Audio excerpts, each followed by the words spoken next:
მოგესალმებით ყველას, გავაგრძელოთ ჩვენი საუბრები მათეს სახარების შესახებ. დღეს განვიხილავთ მესამე თავს, მათეს სახარები. მესამე თავი, სადაც აღწერილია, როცა გამოჩნდა იოანე ნათლისმცემელი და ქრისტემ უფალმა ჩვენმა ნათელი იყო იორდანეში იოანესაგან. და იქ არის ძალიან საინტერესო და მნიშვნელოვანი ჩვენი რწმენისთვის სწავლებანი და საუბრები, რომელიც ჩვენ უნდა ვიცოდეთ.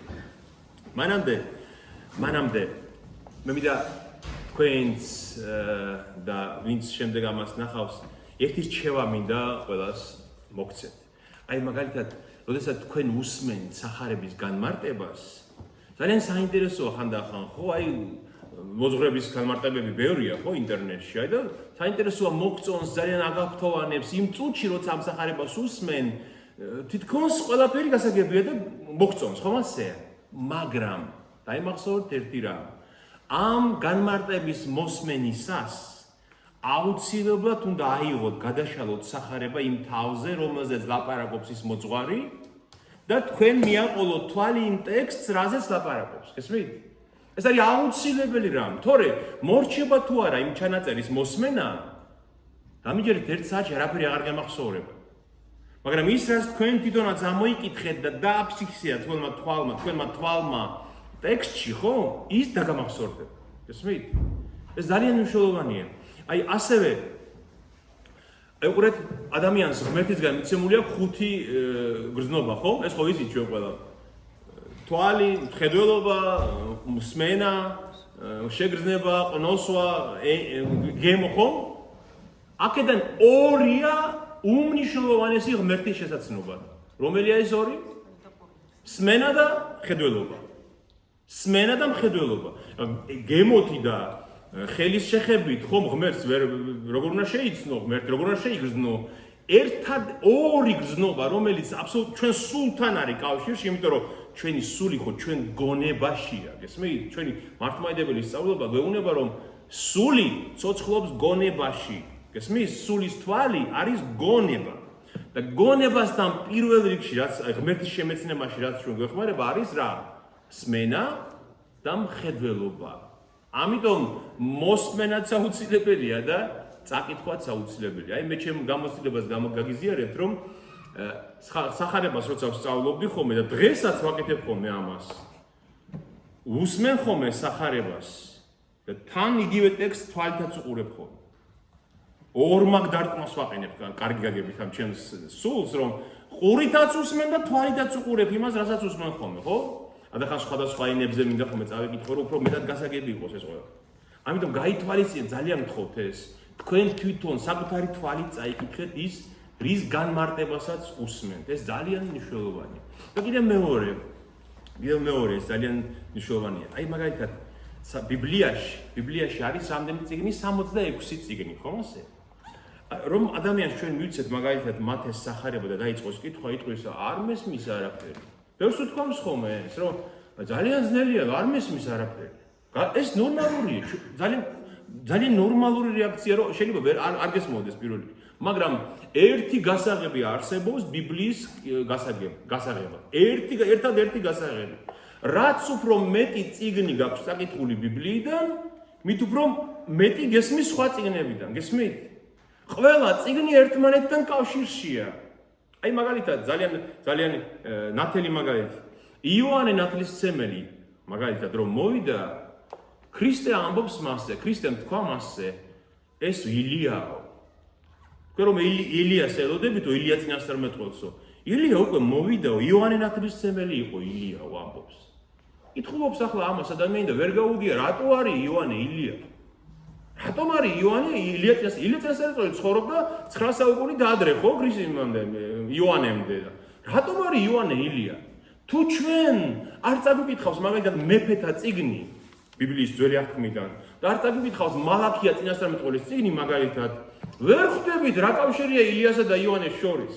იმიტომ ილიაზე ნათქვამია იქ იმ წიგნებში, ვინ იყო ილია, რატომ მოვიდა, რას ქადაგებდა, რას მოუწოდებდა, გესმით? და ილია და იოანე ერთმანეთს გვანან ამ გაგებით. და ამიტომ თუ ის არ ვიცით ილია ვინ იყო იმ წიგნებიდან, მეფეთა წიგნებიდან და იმ წიგნიდან და მალაქიადან ვერ გავიგებთ ახალ აღთქმაში ქრისტე ამას ადამიანს. ხო გასაგებია? აი გალატელთა მესამე თავში მაგალითად ამბობს პავლე რომ თქვენო წარმართებიცო ქართველებიც მათ შორის აბრაამის შთამომავლები ხართო, ხო? აბრაამი ისრაელის მამთავრის. აი რატო ვარ ჩვენ კაცო აბრაამის შთამომავლები, ხო? ჩვენ ამბობენ რომ ჩვენ სხვა ხალხი ვართ, სადისრაელებისაც ჩვენ. რატო ვართ? ეს რომ გავიგოთ, რატო ვართ ჩვენ აბრაამის შთამომავლები, უნდა ნახოთ აუცილებლად დაბადების წიგნი. ბიბლიის პირველ წიგნში წერია აბრაამს რა აღუთქვა ღმერთმა, ვინ იყო აბრაამი, რა იყო მისი სათნოება ღვთის წინაშე და ხვდებით, ამიტომ ვართ აბრაამის შთამომავლები. გესმით? ამიტომ აი მე მესმის რომ ეს რაღაცა დიდ უზღვამასალად გვეჩვენება ჩვენ, მაგრამ არა. ლუკმა, ცოტა, ყოველ დღე ცოტა, ერთ დღესაც შენიტყვი რომ მე ბიბლიის სათქმელი შევიცანი. ხო გასაგებია? გესმით? ამიტომ რაც უფრო მეტი წიგნი ვიცით, მეტ წიგნს ვიგებთ ბიბლიიდან. აი ეს არის. სანამ მესამე თავზე გადავალთ, მეორე თავში გაგახსენებთ ჩვენ რა განვიხილეთ. ეს იყო იოანე მათესახარების მეორე თავში. ცხებული მეფის შობა ამ დედამიწაზე, ანუ ნამდვილი ზეციური მეფის მოსვლა ამ დედამიწაზე, იესო ქრისტესი, იეშუასი და მისი იმ წუთში მისი დაპირისპირება ამ ქვეყნიურ მეფესთან. ვინ იყო ეს მეფე? ამ ქვეყნიურ მეფე? ჰეროდე, რომის მიერ დადგენილი იუდეის მეფე, იმ დროს იუდეის და სხვა ოლქების მეფე იყო ჰეროდე და იმ წუთში ჰეროდემ გადაწყვიტა რომ მოეკლა ახალშობილი ჩვილი იესო ქრისტე.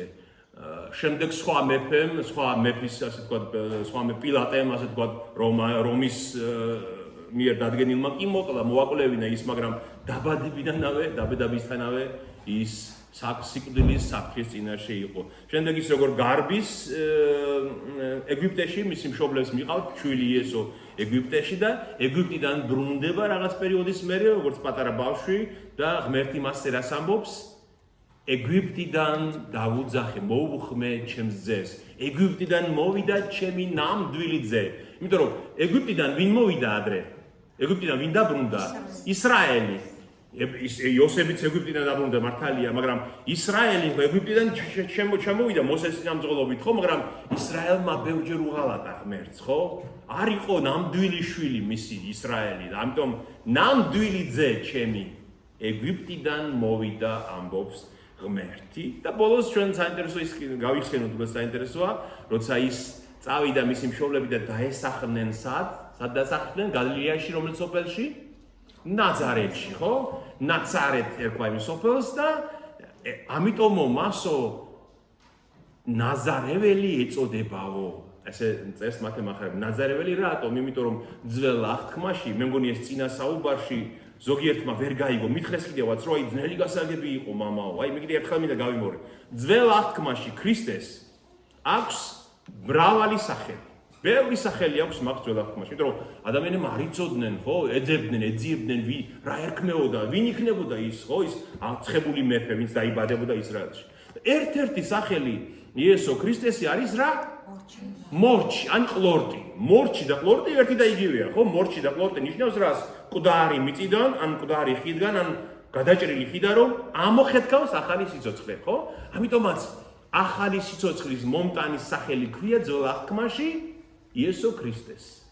აჰა, კაცი, მორჩია მისი სახელი ამბობს ღმერთი, ხო? ან გეშინია ისრაელ, შენი მეფე მოდის და მორჩია მისი სახელი, ხო? და ეს მორჩი იესაიას იქ ხო მორჩს ამბობს, ცემახს ამბობს. ცემახი, როგორც ჩვენთან არის მორჩი და ყლორტი, და ბრაულშიც ორი სიტყვა აღნიშნავდა ამას, ცემახ და ნეცერ. გესმით? იბრაულშიც.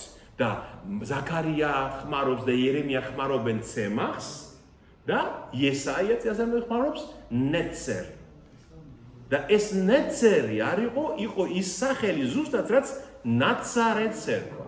ნაცარეთ არის იგივე ფუძიდან მოდის, რომელიც ნეცერ.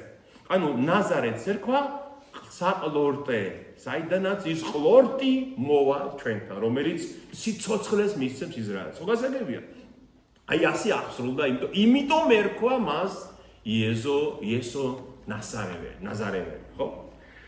და მესამე თავი იწყება ასე, რომ მესამე თავის პირველი მუხლი, ხოლო იმ დღეებში მოვიდა იოანე ნათლისმცემელი იუდეის უდაბნოში საქადაგებლად და ამბობდა მოინანეთ ვინაიდან მოახლოვდა ცათა სასუფეველი. წარმოიდგინეთ, გარემო რო წარმოვიდგინოთ ისრაელში, რა მდგომარეობა ამ დროს ისრაელში, საკუთარი მეფე არ ყავთ ჰეროდე, ბუზოთ ჰეროდე უკვე გარდაცვლილია, ჰეროდეს შვილები არიან ოლქების მეფეები იქ ისრაელში. მღვდელმთავარიც არ არის კანონიერი, იმიტომ რომ ცადოკის შთაომაველი უნდა ყოფილიყო და აღარც მღვდელმთავარი აღარ არის კანონიერი. ოკუპირებულები არიან სარწმუნოება მხოლოდ გარეგნულად სრულდება ამ წესებით და ამ დროს ჩდება იორდანის უდაბნოში კაცი, რომელიც იოანე წინასწარმეტყველად აღიარებენ მას. რადგან ის ამბობს, რომ შეინანეთ, მოიქეცით, მობრუნდით რწმენისკენ, რადგან მოახლოვებულია ცათა სასუფეველი. ანუ რას ნიშნავს ცათა სასუფეველი? კარგად რო გავიგოთ. იოანე მეორე როგორ თქვა? ღმერთის სამეფო მოვიდა, ამას ამბობს. ცათას ხმარობდნენ ისინი ღმერთის მაგივრად, რადგან იაჰვეს ხსენება არ შეიძლებოდა. ამიტომ ცათა სასუფეველი ნიშნავს იაჰვეს, აი იმ მარადიული ღმერთის სამყარო შემოქმედის სამეფო მოვიდა ჩვენთან. მოვიდა. წარმოიდგინეთ გაოგნება ებრაელების რომ როგორ? ესე იგი მაშიახი მოვიდა? იმიტომ რომ მათ იცოდნენ და სწამდათ რომ ეს მოხდება მხოლოდ მაშინ როცა მესია, ანუ იესო ცხებული მეფე დაიბადება ამ ქვეყანაზე. და ქადაგებს იოანე რომ მე ვარ წინამორბედი, მე მის მაცნეთ მოვედი წინასწარ შიკრიკად რომ ის მოსულია უკვე აქ არის, სადასასუფეველი მოახლოვდა. მე მინდა რომ აი სანამ გავაგრძელებ ეს თავი არ არის გზელი, მოკლედ თავია, მაგრამ მინდა ერთ წიგნს მივაქციოთ კიდევ ყურადღება რომ კარგად გავიგოთ ეს ყველაფერი. ეს ძალიან მნიშვნელოვანია ამის ცოდნა, აი იმიტომ რომ ჩვენ გავიგოთ რომ ბიბლია და სახარება არის აბსოლუტურად ისტორიული, დოკუმენტური წიგნი, რომელიც აღწერს იმ დროინდელ ამბებს, რაც მაშინ მოხდა ერთადერთხელ ღვთის განგებით. ნახეთ? აი აქ მე პატარა დიაგრამის სახით გავაკეთე ისრაელის ისტორია. ისრაელის ისტორია ბაბილონის ტყვეობიდან, აი ეს სადაც გისოსებია, ბაბილონის ტყვეობიდან ქრისტეს მოსვლამდე. გესმით? აი ჩვენ გავიაზროთ რა სიტუაცია ამ დროს. უყურეთ? ბაბილონის ტყვეობა რას ნიშნავს? იმ დროს 605 წელს, აი აქ ცოტა მკვლევარები ცოტა დაობენ ერთმანეთში, მაგრამ მე-6 საუკუნის დასაწყისში მოხდა ეს ყველაფერი. 606 წელს ზუსტი ქრონოლოგიით რომ ნახო. ბაბილონის იმპერია იმ დროს იყო სოფლიოს ყველაზე ძლიერი იმპერია. ხო? ბაბილონი სად იყო? ბაბილონი იყო დღევანდელი ერაყის ტერიტორიაზე, სადაც ერაყია დღეს. და ბაბილონელი მეფე ნაბუქოდონოსორი დაესხა ისრაელს თავს და აყარა ისრაელის ელიტა და დაიპყრო იერუსალიმი, დაანგრია ტაძარი, წაიღო მთელი საგანძური იერუსალიმის ტაძრისგან და იერუსალიმის ელიტა მთელი ეს მღვდლები, ზედაფენა, მეფე, დიდებულები ყველანი მოხვედა და წაიყვანა ტყვეობაში ბაბილონში. ბაბილონის ტყვეობა. ეს არის ისრაელისთვის ესეთი მთავარი პუნქტი ისტორიულად, გესმით? ამის შემდეგ გავიდა 70 წელი, როგორც იერემია წინასწარმეტყველს აქვს წინასწარმეტყველი, ორჯერ ამბობს ის, რომ 70 წლის შემდეგ დაბრუნდება ისრაელი თავის მიწაზე. გავიდა 70 წელი, 526 წელს კიროსმა, სპარსეთის მეფემ, დაამარცხა ბაბილონი, სპარსეთის სამხრეთით იყო ბაბილონი და ებრაელებს მისცა უფლება, გამოსცა ბრძანება, რომ ებრაელებს აქვთ უფლება დაბრუნდნენ იერუსალიმში და აღადგინონ ტაძარი. და ბიბლია წერს, რომ კიროსი ჩემი მორჩილი იყო, ამბობს ღმერთი. მე შთავაგონე კიროსს, რომ ჩემი ხალხი გაეშვა ბაბილონის ტყვეობიდან. ნახეთ, 526 წელს. აი ამ დროს, აი სამი ეტაპია, 1, 2, 3. სამ ეტაპად წავიდნენ ბიბლიის მიხედვით ებრაელები დაბრუნდნენ ისრაელში, ხო? იერუსალიმში. პირველი ეტაპი იყო 526 წელს, როცა იესო ცადოკის ძე, მღვდელი და ზერუბაბელი ხელმძღვანელობდა, ზერუბაბელი იყო ბოლო მეფის იეკონია შვილიშვილი.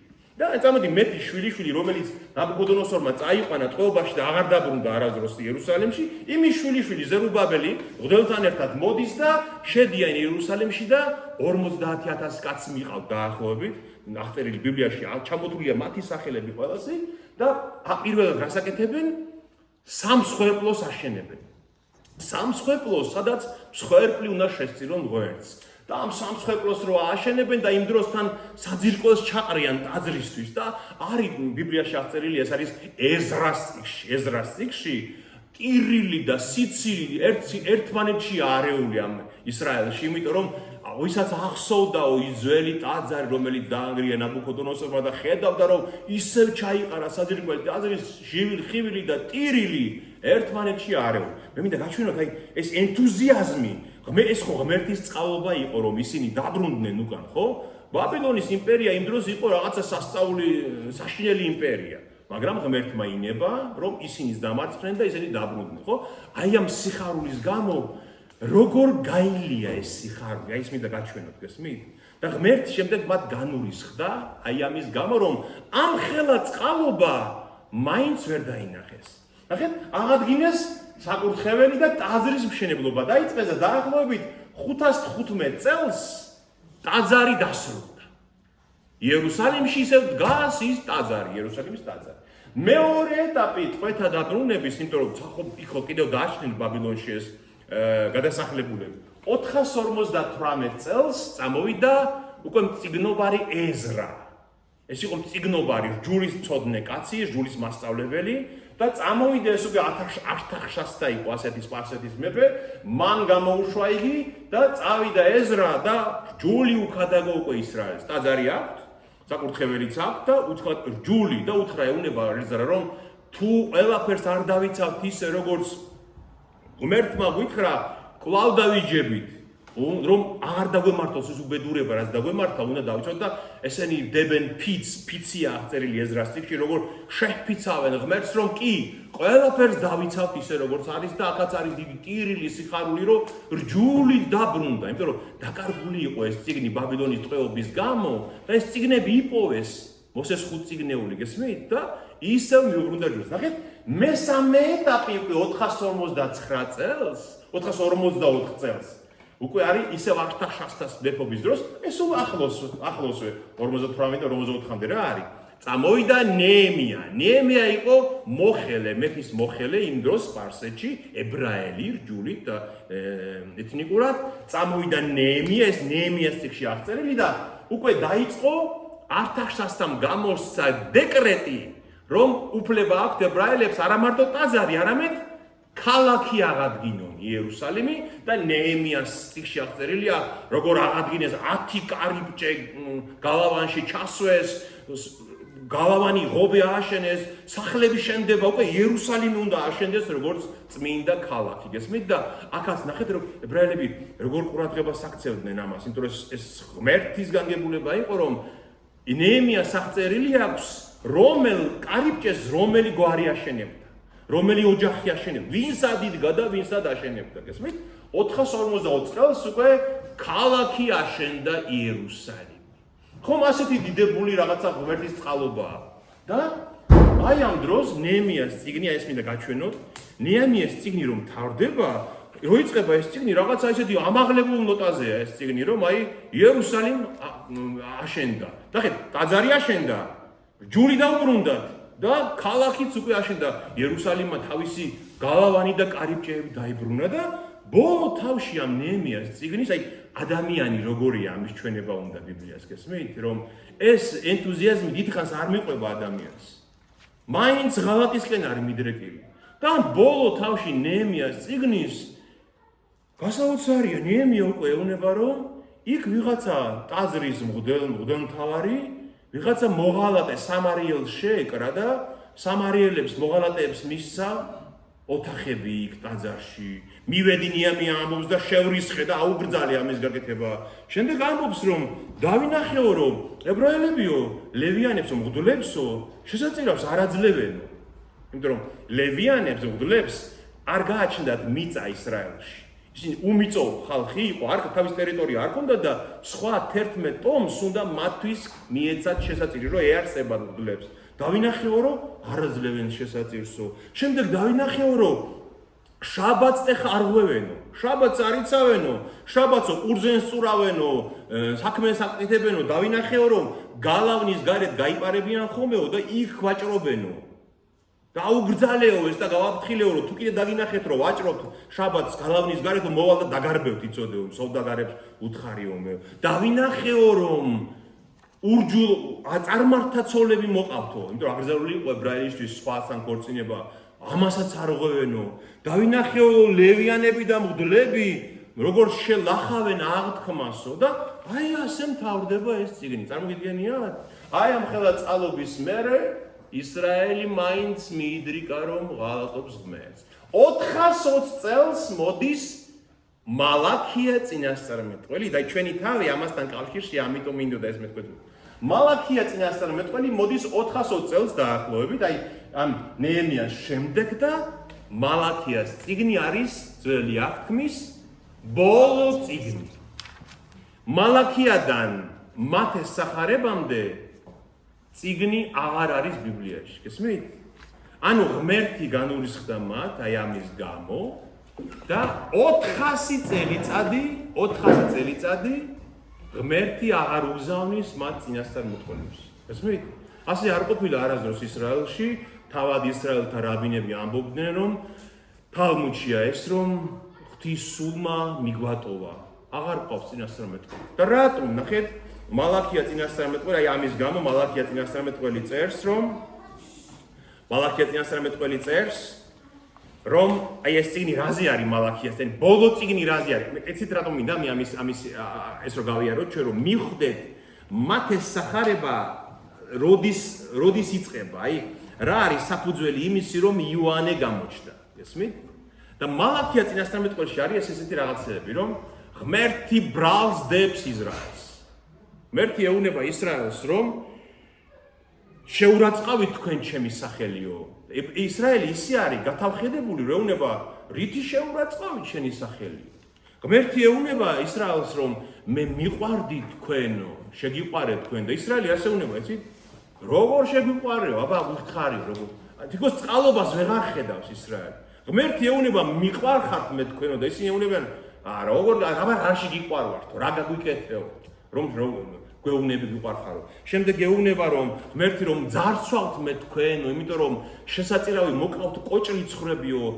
ბრმა ცხრებიო საუკეთესო კი არ მოვაქვთო ნაკლული მოკავთ და ისინი ეუბნებიანო რომ რითი შეურაცხავითო რა არის მაგაში საგანგაშო გესმით აი ესე გათავხედებულები არიან ის ჩანს ამ წიგნიდან და მალაქია წინასწარმეტყველის არის სულ 3 თავი და მესამე თავში და ეს არის ძველი აღთქმის ბოლო წიგნი ასე იწყება მესამე თავი აი ნახეთ წარმოგიდგენთ აჰა აი ამ ყველაფრის გამო აჰა მოვავლენ ჩემს ანგელოს და გაამზადებს გზას ჩემს წინაშე უეცრად მოვა თავის ტაძარში უფალი რომელსაც თქვენ ეძებთ და აღთქმის ანგელოზი რომელიც გსურთ აჰა მოდის ცაბაოთ უფალი ნახეთ აი ამ ყველაფრის მერე ღმერთი ეუბნება რომ მოვავლენ ჩემს ანგელოს ჩემს წინაშე რომელიც ჩემს გზებს გაამზადებს და შემდეგ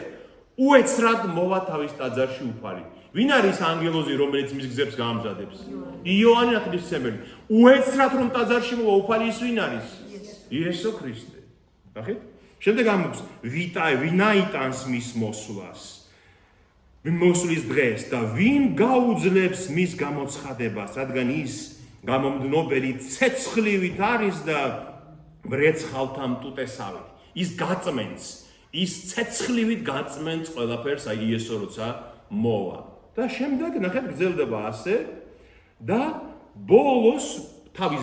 მესამე თავის ბოლოს ამბობს უფალი აჰა მოდის თონესავით ავარვარებული და ყველა ამ პარტავანი და ავის მოქმედნი ჩალა იქნება და გადაბუგავს მათ მომავალი დღე ამბობს საბაოთ უფალი ისე რომ არ შეარჩენს არ ძირს და არ ტყოს ეს უკვე რას ეხებას თონესავით ავარვარებული მოვაო და დაწვავს ყველაფერს და რტო არ შერჩება ხეს ეს უკვე რას ეხება რომელ დროს მეორედ მოსვლას ამიტომ ეს რო არ მოხდესო აი თავი ასე მთავრდება გაიხსენეთ მოსეს ჩემი მორჩილის რჯული გაიხსენეთ მოსეს რჯული ეუბნება რომელიც გამოუცხადე მას ხორებზე მთელი ისრაელისთვის და მცნებანი და სამართალი. აჰა, მოგივლენთ ელია წინასწარმეტყველს უფლის დღის დიდის და საშინელის დადგომამდე, ანუ საშინელი დღის მეორედ მოსვლის დღემდე ელიას მოგივლენთ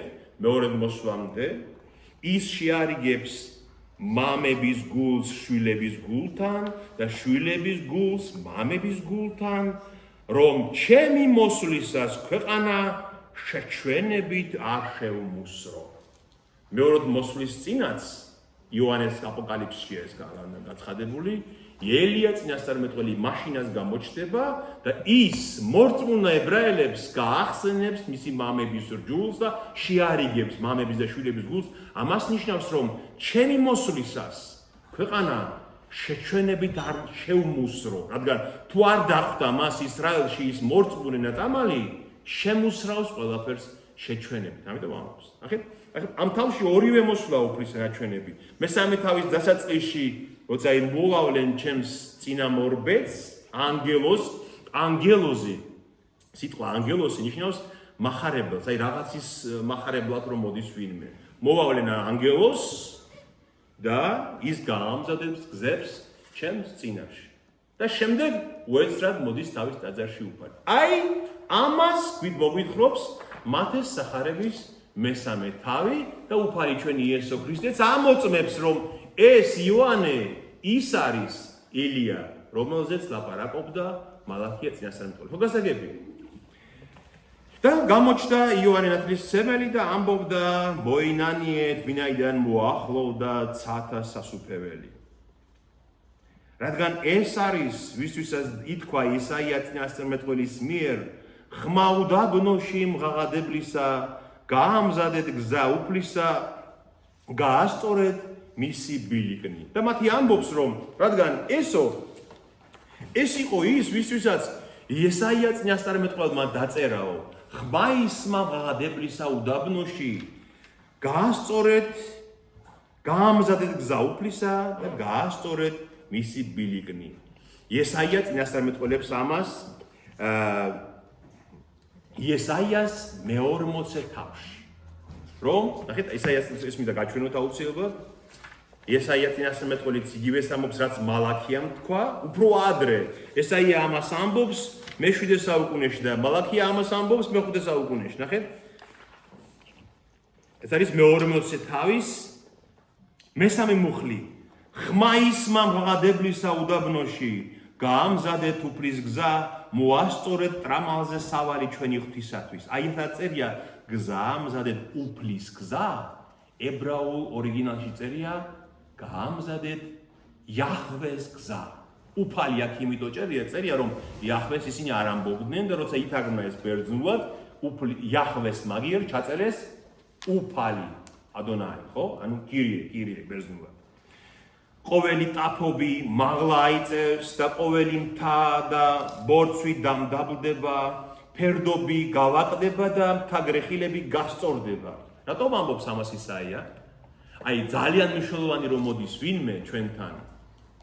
ყველა ჩაღრმავებული უნდა ამოსწორდეს, ამაღლებული უნდა დაიწიოს, ფერდობი უნდა ვაკეთ იქცეს. რატომ? იმიტომ რომ დაბრკოლება არ უნდა იყოს არაფერი მის მისაღებად, გესმით? აი ჩვენს ცხოვრებაში რამდენ დაბრკოლებას უქნით ღმერთს. აი ქრისტე გვეძახის, ღმერთი გვეძახის, მოდის ჩვენთან, იმიტომ რომ ჩვენ რო რწმენა გაგვიჩნდა, ეს ჩვენით კი არ გაგვიჩნდა, ღმერთმა დაგვიძახა, ღმერთი მოვიდა ხო ჩვენთან. გესმით და ჩვენ რას ვაკეთებთ? ბორცვებიც გვაქვს, გორაკებიც გვაქვს, უამრავ დაბრკოლებას უქნით ღმერთს, რომ ჩვენთან არ მოვიდეს. მერე დღეს არა, ხვალ მერე როცა მოიცლი, დღეს არ მცალია, ხო? ნახეთ, რასაობს წინასწარმეტყველი, ყველა ფერი უნდა გასწორდეს უფლის გზისათვის. გესმით? აი, ეს არის მოწოდება. და შემდეგ, ეს ხომ იოანეზეა, შემდეგ უკვე ამავე თავის მე-40 თავის მე-9 მუხლი, ადი მთამაღალზე მახარებელო სიონო, აღიმაღლე შენი ხმაძლიერი, მახარობელო იერუსალიმო, აღამაღლე ხმა და თქვი ნუგეშინია უთხარი იუდას ქალაქებს, აქ არის თქო თქვენი ღმერთი. ანუ სიონის და ტაძარია იმას ეუბნება, რომ ახარე იუდას ქალაქებს რომ მოვიდა შენი ღმერთი და მეათე მუხლი აჰა მოვა უფალი ღმერთი ძლიერებით და იხელმწიფებს მისი მკლავი აჰა საზღაური მისთანაა და მის წინაშეა გასამრჯელო ანუ ქრისტეს მოსვლაზე უყელავი ამას ამბობს იესაიაც მე-40 თავში და მათე მახარებლები გვეუბნება რომ ეს იმიტომ მოხდა რომ ასრულდეს ის იესაიას წინასწარმეტყველება ხოლო თვით იოანეს ემოსა აკლემის ბეწვი და წელს ერთხა ტყავის სარტყელი და საზრდელი მისი იყო კალია და ველური თაფლი აი ჩვენ რო თქვით რომ რატომ არის იოან ნათლისმცემელი ილია ხომ თქვით ჩვენ აი მაგალითად ილია წინასწარმეტყველს ეცვა ბეწვის სამოსი და მასაც ტყავის სარტყელი ერთხა წელს აი წერია მე-4 მეფეთა წიგნში კითხეს როცა მას შეხვდნენ მოციქულები ილია წინასწარმეტყველს თიშბაში ცხოვრობდა თიშბა იყო ასეთი ადგილი აღმოსავლეთ ისრაელში და უთხრესო როგორ გამოიყურება ეგ კაციო ისინი შეხვდათო და უთხრესო ბეწვი მოსავსო ამ კაცო და წელზე ტყავის სარტყელი არ ტყიაო და თქვეს ეს ილია თიშბელია და როცა გამოჩნდა იოანე წინასწარმეტყველი მასაც აკლემის ბეწვი აცვია და ტყავის სარტყელი არ ტყია მაგრამ ერთი პრობლემა აქვს რომ აკლემი არაწმინდა ცხოველია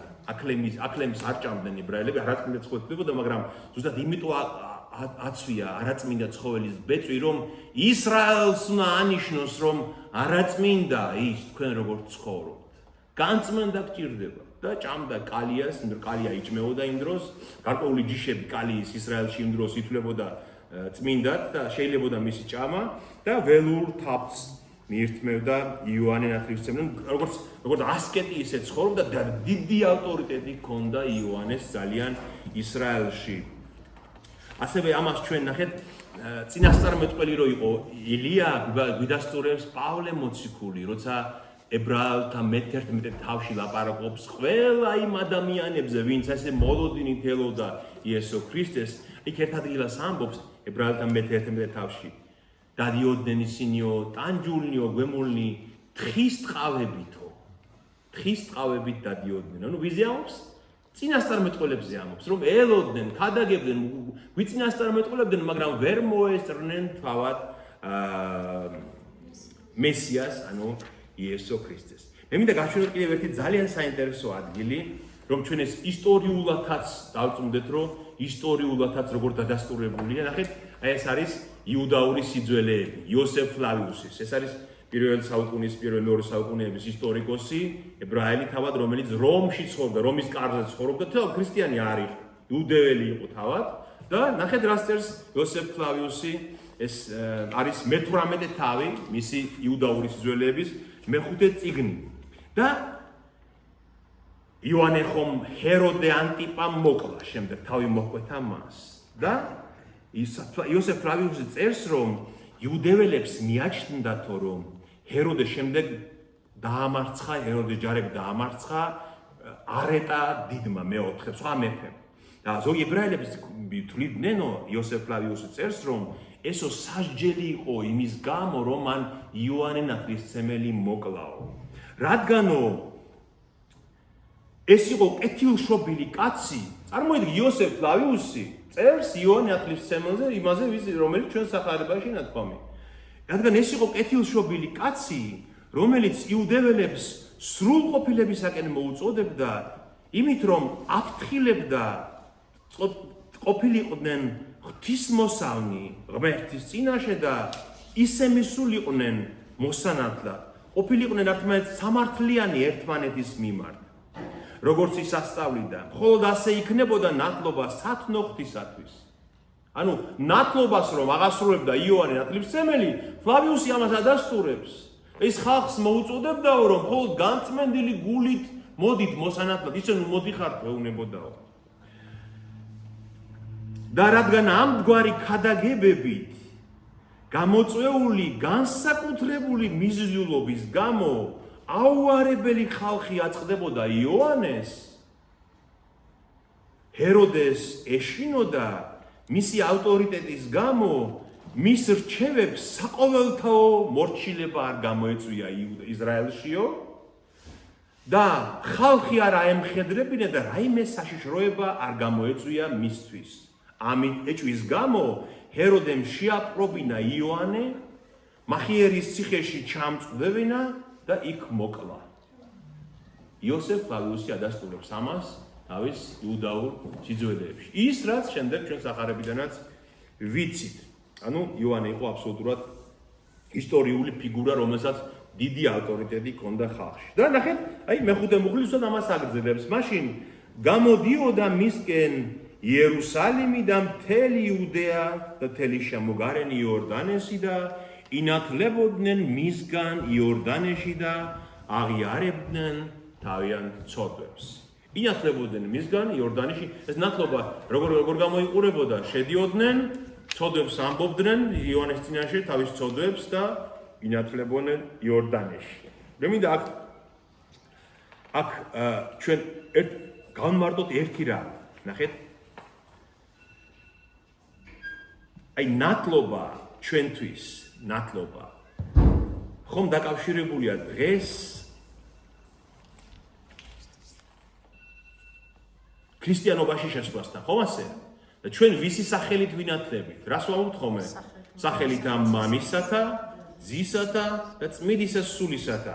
ისე როგორც მათეს სახარების ბოლოს იესო ქრისტე ეუბნება, წადით დაიმოწაფეთ ყველა წარმართი და ნათელი ეცით მათ მამის, ძის და სული წმინდის სახელით. მაგრამ იოანეს ნათლობა და ეს ნათლობა ერთი და იგივე ხომ არ არის? რა თქმა უნდა არა. ჩვენი ნათლობა არ არის იოანეს ნათლობა. ეს სულ სხვა რამეა. მაგრამ ჩვენ რომ ეს კარგად გავიგოთ, ჩვენ უნდა გავიაზროთ საერთოდ ნათლობა რას ნიშნავს. ეს არის ძალიან მნიშვნელოვანი ხალხო, ეს ჩვენ კარგად გვესმოდეს. იმიტომ რომ ნათლობა ჩვენთან სიტყვა ნათლობა რა ნათელთან არის ხო დაკავშირებული და განათლება რომ ქრისტეს ნათელში შევედი.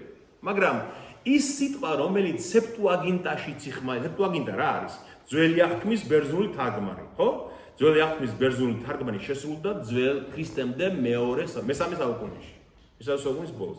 იქ, იმიტომ რომ ძველ აღთქმაში ხო იყო ეს სიტყვა, ხო იხმარებოდა რომ განბანვა.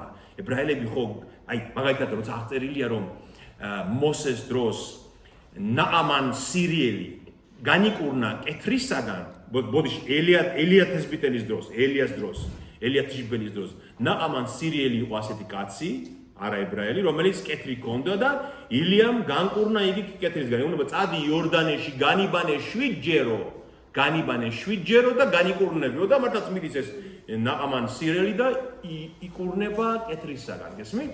მაგრამ იქ სიტყვა რაც ნახსენებია, ძველ აღთქმაში, სეპტუაგინტაში, არის ბაპტიცეი, ან ბაპტიცო. ხო, ბაპტისტები ხო აქედან მოდიან, ნათლობისგან მოდიან, ხო, მაგრამ ეს ბაპტიცეი სიტყვა არის ძველი ბერძნული სიტყვა, რომელიც პლატონის დროიდან იყო ენაში, ხო? და რას ნიშნავდა ეს სიტყვა, ხო? ბაპტიზმი დღეს ნიშნავს განბანვას, ხო?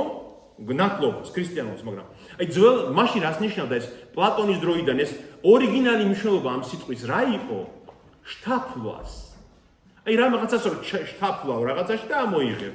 ჩააყუყუმალავებ რაღაცაში და ამოიღებ. მაგალითად აიღე ნივთი და ოქროში, თხევად ოქროში ჩაუშვი და ამოიღე.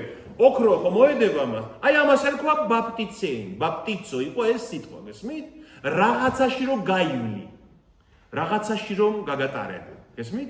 ამიტომ ეს ებრაული განბანვა ბერძნულში გადმოვიდა ამ სიტყვით. ნათლობა დაერქვა მე ამას ჩვენთან, გესმით?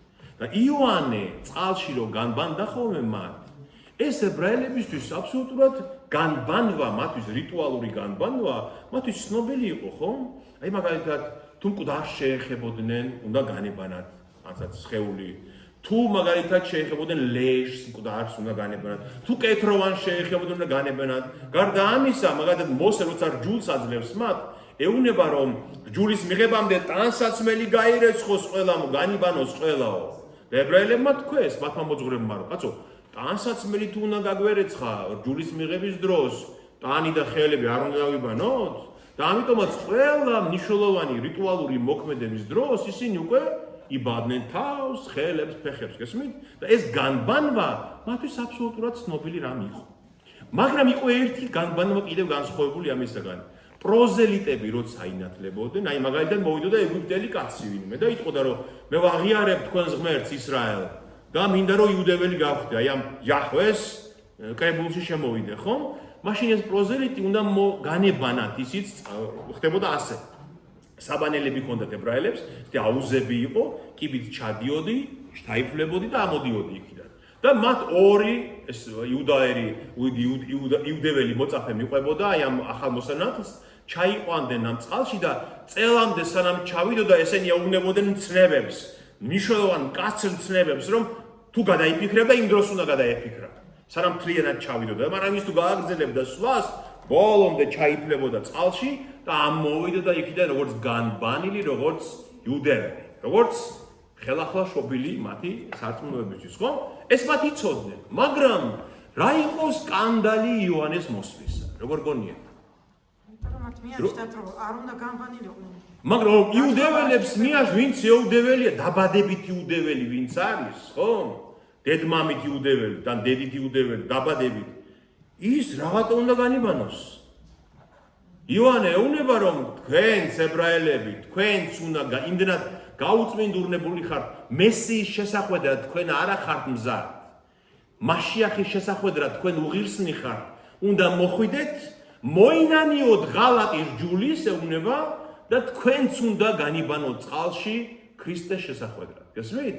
და ეს იყო სკანდალი იუდეველების, როგორ ჩვენ აბრაამის შთამომავლები, მოსეს მოწაფეები, ჩვენ უნდა გავიბანოთ, ეუბნებოდნენ და აი ამიტომ ბევრი მოინათლა და ბევრი არ მოინათლა.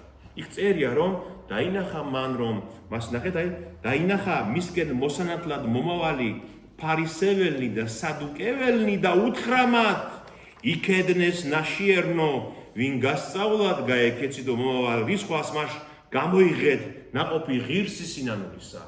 იოანე მიცის რომ ისინი ნამდვილად გულწრფელად არ მოდიან რომ მოინანიონ, შეინანონ და მოიქცენ და ეუბნება თქვენ გველის წიწილნო, ასე ეუბნება, იქედნეს ნაშიერნო, ჩვენ ენაზე ნიშნავს გველი შვილებო. ვინ გასწავლათ, აი საერთოდ ვინ დაგარწმუნათ რომ მომავალ რისხვას შეგიძლიათ გაექცეთ, ამას ეუბნება იოანე. მას მოდით გულწრფელად მოინანიეთ და გამოიღეთ სინანულის შესაფერისი ნაყოფი.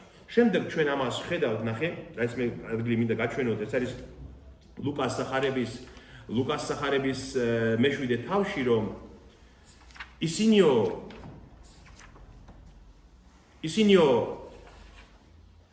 ბევრი მოვიდაო და ნათელი ღეს იოანესგან, მაგრამ წიგნობრებმა და ფარისეველებმა უგულებელ ყვებს ღმერთის ნება მათ მიმართო და არ მოინათლნენ მისგან. ნახეთ? უგულებელ ყვებს მათ ღმერთის ნება მათ მიმართ. ბატონო? აი ბადგეს ეძებ ხომ? მე-7:30, ლუკას მე-7:30 მუხლი, რომ მათ ფარისეველებმა წიგნორებმა უგულებელ ყვებს ღმერთის ნება მათ მიმართ და არ მოინათლნენ მისგან. აი, ამიტომ ეუბნება იოანე ნათლისმცემელი, იქედნეს ნაშიერნო, ყალბათ აი ესეთ სრულ არაწმინდა გულით რომ მოდიხართ, მოინანიეთ ნამდვილად და გამოიღეთ სინანულის ღირსი ნაყოფი. აქვე ისმის კითხვა, ნაყოფი ღირსი სინანულისა რა არის? აი, ნაყოფი რომელიც ღირსია, შეეფერება სინანულს. რა? საქმე. მე თუ აი ახსარებაზე მოვედი და ცრემლი დავუარე ჩემი ცოდვების გამო, ნაყოფი ამ სინანულისა რა უნდა იყოს? რომ წავიდე და ის ცოდვა აღარ ჩავიდინო, ხომ ასეა? ნამდვილად გულწრფელად მოვიქცე, ხო? ჩვენ ხომ ეს გვითქვამს, რომ სინანული ორი სიტყვა გამოხატავს სინანულს. ჩვენ ქართულშიც ასე არ არის? ერთი არის სინდისის ქენჯნა და მეორე მოქცევა. ორი სიტყვა. სინდისის ქენჯნა და მოქცევა. სინდისის ქენჯნა მაცხოვნებელი არ არის. სინდისის ქენჯნა იუდასაც ჰქონდა, მაგრამ თავი ჩამოიხრჩო. მაცხოვნებელი და გადამრჩენელი არის მხოლოდ მოქცევა. შეცვლა, გამოსწორება, რომ შენ არასდროს აღარ დაუბრუნდები იმას. აი ეს არის სინანულის ღირსი ნაყოფი. სწორედ?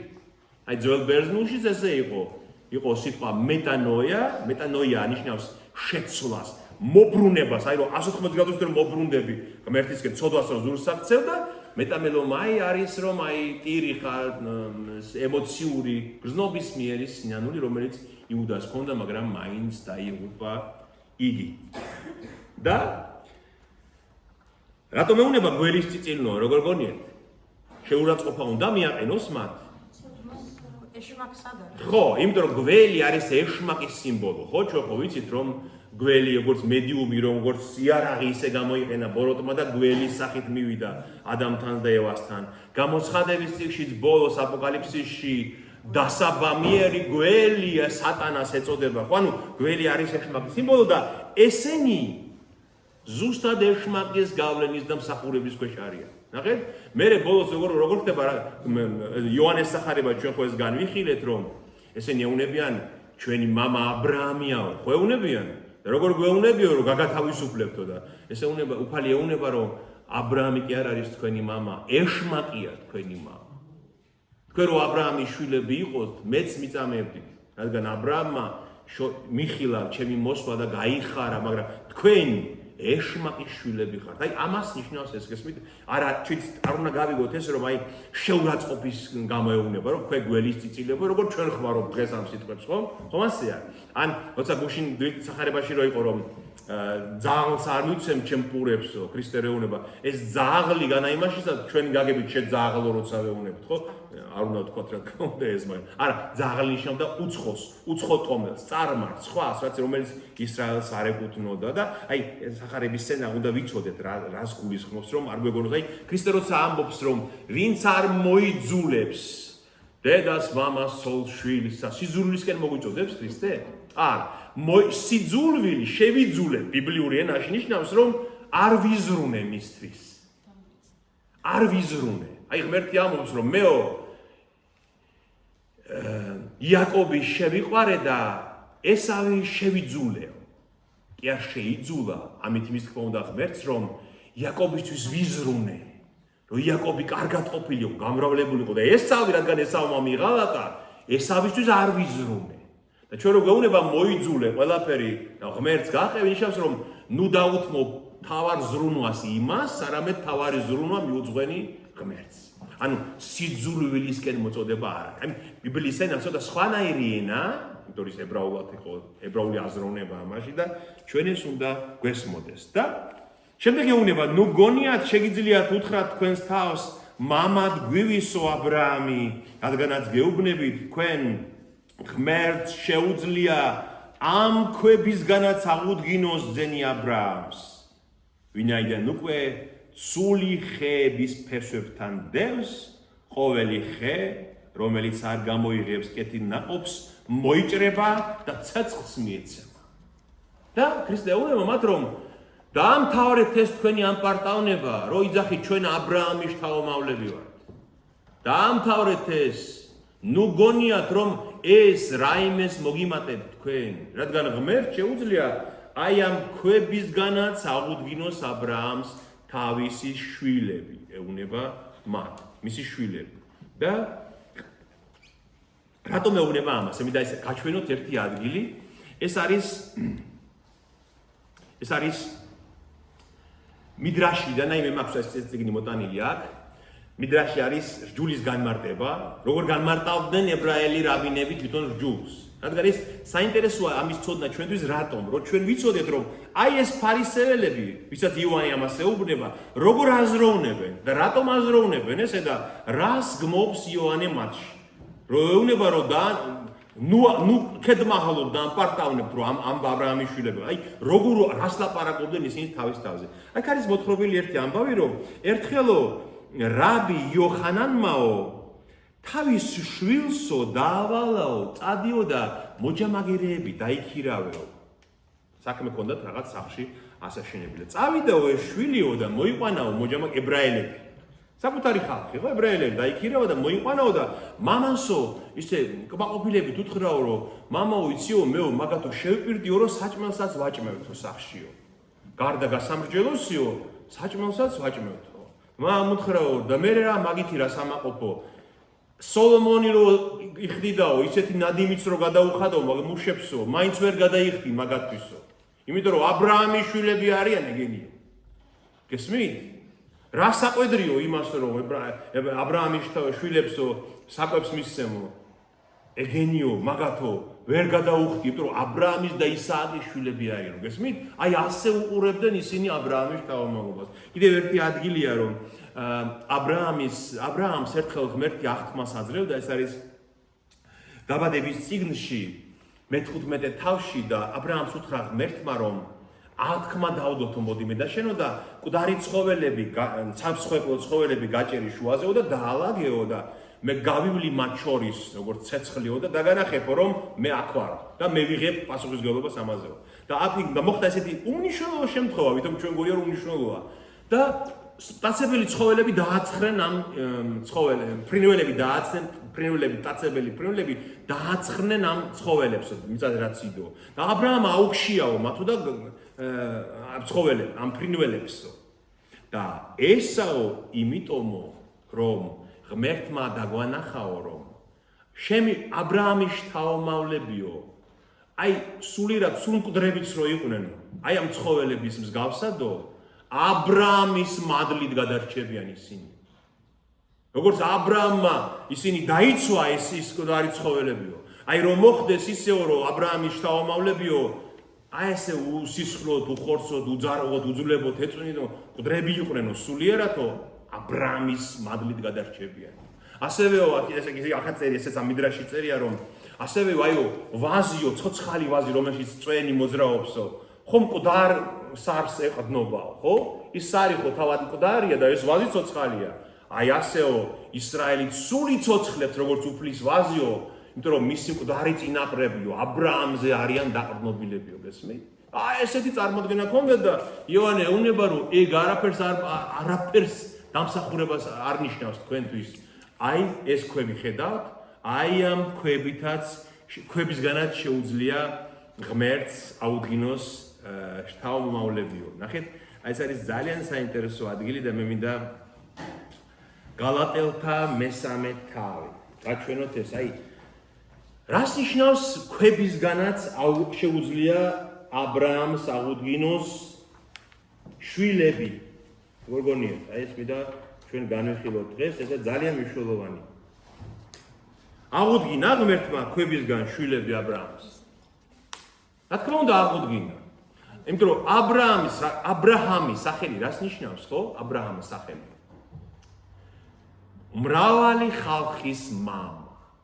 მას ჯერ ერქვა აბრამი, აბრამ ეს ერქვა, 1-10, აბრამი ნიშნავდა ამაღლებული მამა, ანუ დიდი მამა.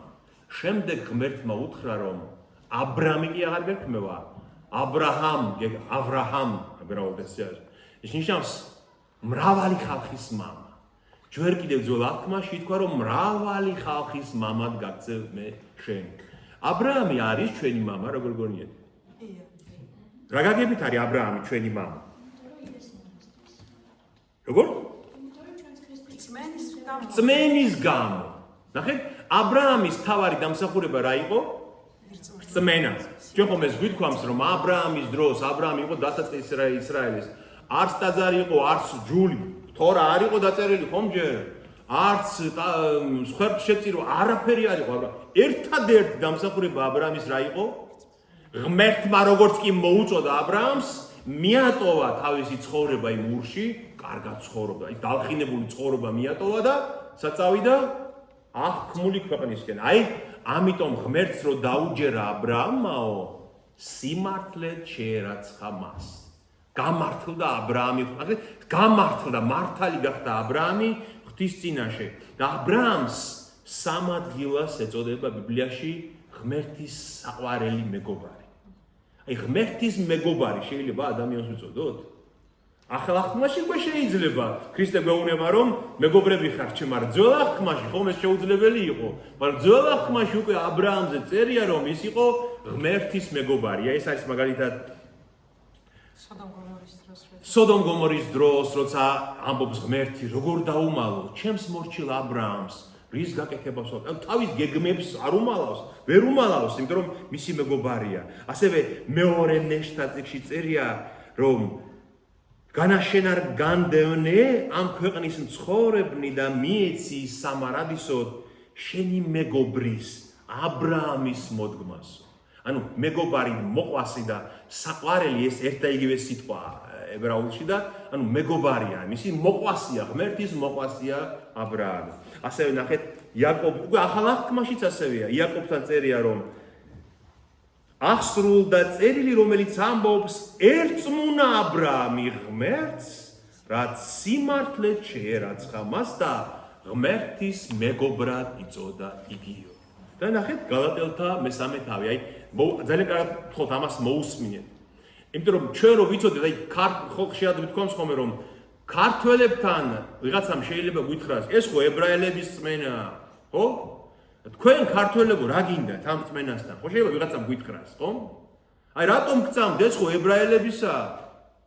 ჩვენ უნდა ვიცოდეთ რომ ჯერ კიდევ ძველ აღთქმაში იყო ნათქვამი ის, რომ ეს რწმენა ჩვენიც არის. აბრაამი არის ამისი საბუთი. აბრაამმა რახან იწამა და ღვთის მეგობრად შეირაცხა, ქართველებიც ვინც იწამებს, ისიც აბრაამის შვილია და ღვთის მეგობრად შეირაცხა. გესმით? აი, გალატელთა მესამე თავი.